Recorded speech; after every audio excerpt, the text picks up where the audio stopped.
With ongoing protests calling for police reform, we have to question who is actually policing the police.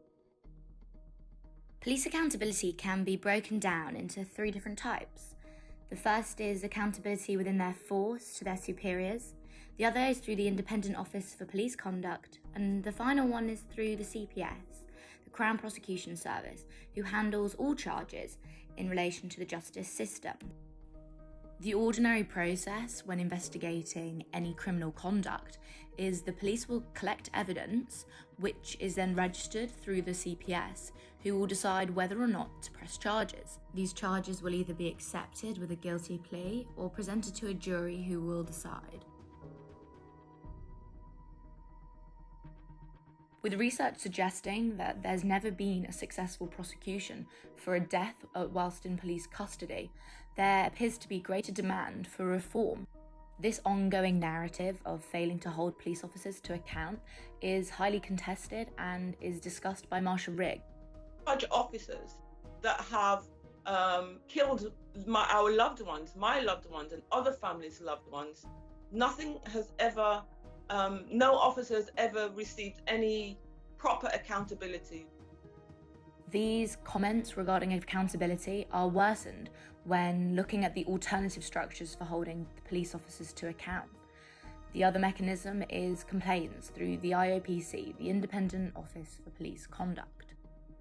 This organisation is frequently criticised for failing to actually hold police officers to account and to effectively organise and manage research.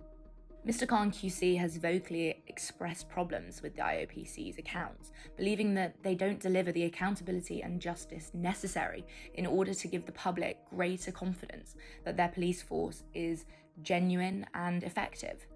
Anita Sharma, the head of casework at Inquest, also questions the IOPC's process, highlighting how it has created a culture of impunity.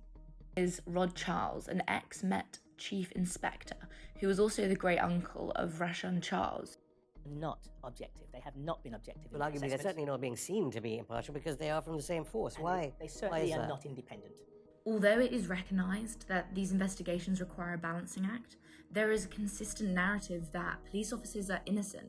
A recent example of these complaints can be seen in Richard Enrique's report into the Met Office's handling of complaints made regarding a VIP paedophile group, which turned out to be a hoax. This report found that police officers had misled a judge into granting a search warrant for high-profile accused individuals. However, the IOPC consistently determined that, despite the Met Office's failings, they were acceptable. This is unfortunate, as there are circumstances where the IOPC and the CPS manage to find this accountability and hold officers to certain standards that we expect.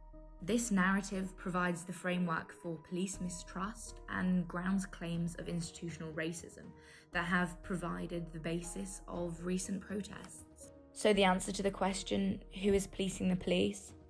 Well, that's inconclusive.